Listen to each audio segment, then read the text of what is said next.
Are payments made to Michael Flynn from Turkey or Russia part of the House Intelligence Committee investigation as well?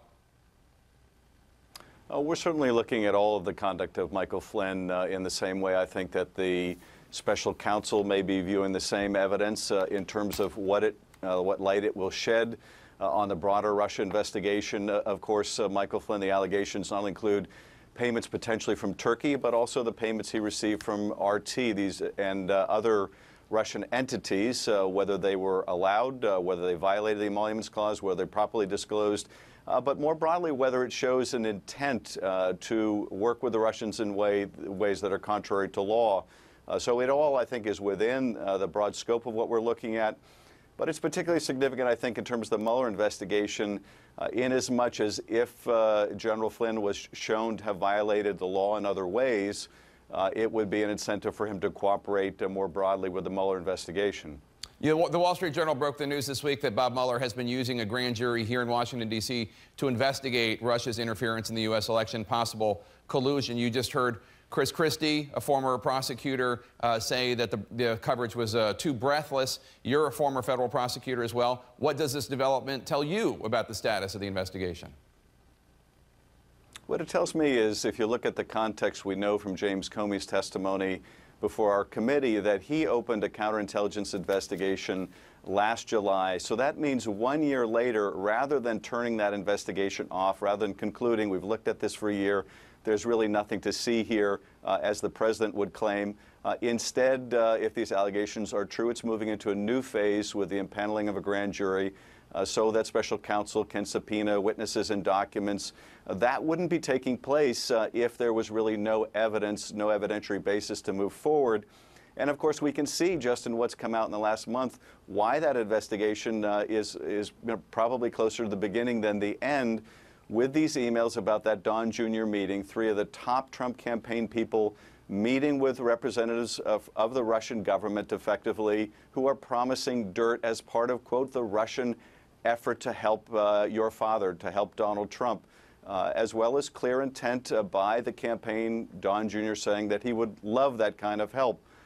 And now you add on the layer of the president, if these allegations are true, helping to fabricate a false statement about what that meeting was about. So I think it is a significant development, not particularly unexpected. And you're right, you can't read that this means that indictments are going to follow, but nonetheless, it does mean the investigation is not only not being turned off, but it is moving into a new phase. The nationalist wing of President Trump's political coalition has been waging a full-bore information campaign, sometimes misinformation campaign, to remove Lieutenant General H.R. McMaster from his position as President Trump's national security advisor. The New York Times is reporting that the top hashtag among 600 Twitter accounts linked to Russian influence operations on Thursday was hashtag Fire McMaster. What can you tell us about this Russian influence operation? Well, you know, we saw this during the campaign, that the Russians use their paid social media trolls. They use bots in order to push things as part of their active measures campaign.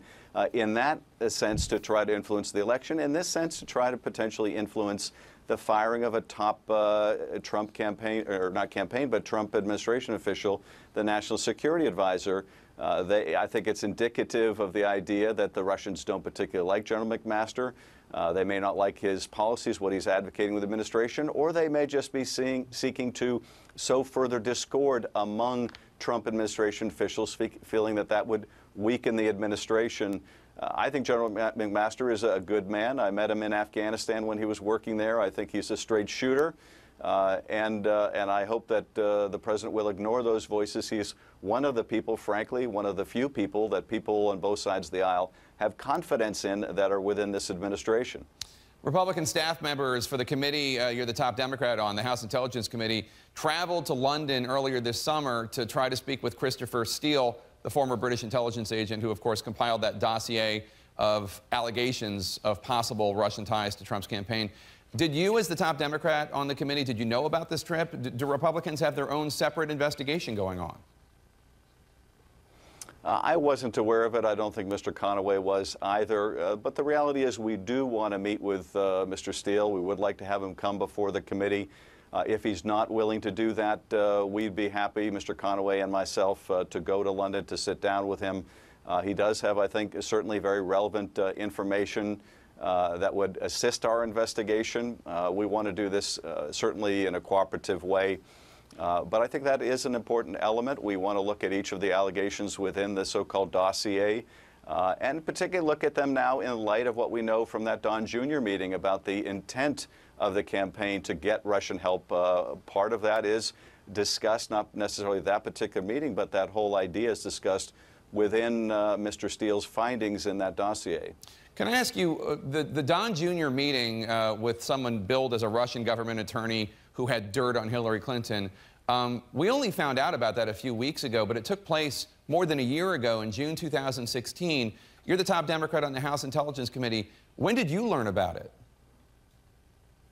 Well, I can't comment on when we're learning about particular pieces of information, but certainly there are elements of that meeting that have added, I think, substantially to our understanding of both what the campaign's intentions are, but also in terms of the Russians' tradecraft. This is really exactly what the Russians do. They use intermediaries or cutouts to make approaches. They want to test the waters, and then if they get a warm reception, as they did here, they can move further. And if they get a cold reception, then they have some deniability. So this is very consistent with what we see of the Russians. Of course, the most important thing, I think, for our investigation and Bob Mueller's is to figure out what happened before that, because there was obviously a backstory to that meeting and that exchange of emails, and even more important, what happened after that. Don Jr., Jake, as you'll remember, those emails suggest the best timing for that help would be in the late summer, and of course that's when the Russians begin dumping those emails, that derogatory information. So the Russians may very well have concluded from that meeting their help would be welcome, and this was the best way through these cutouts like WikiLeaks and DC Leaks and Guccifer 2 to assist the campaign without putting the campaign's fingerprints directly on it. All right, Congressman Adam Schiff, Democrat of California, thanks so much for your time today, sir. Thanks, Jake.